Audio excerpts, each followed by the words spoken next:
қараңдар. Қыс келатыр. Сол қысқа мама бізге 150 мың теңге беріп кетті. Қысқа куртка, жемпір, аяқ киім алу үшін. Мен кеше шыққанда көк куртканы аламын. Алса қалай бер. Қараңдар. Міне, барлықтар осы 150 мың үшеуміз тең-бе-тең қылып бөліп аламыз. Мә, 10 мың саған, қалған 80 мың менікі. Қалай бізге аз беріпті? Қалай бізге аз? Сенде 130 мың? 13-сі көп болсын сен. Сол айтам? Енді сен қара 10 мыңға өзіңе куртка сатып ал.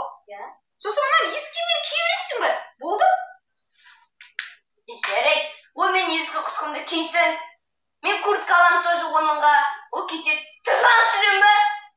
Куртканы аласың, сосын сен менің ескі киімдерімді киіп жүресің. Сен толықсың, сенің киімдерің маған сыймайды. Сондықтан саған ақша не керек? Мынау менікі.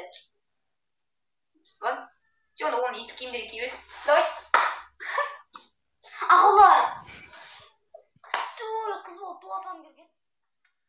Достар, бұл видеоға лайк басып және төмендегі подписаться кнопкасын басуды ұмытып кетпеңіздер.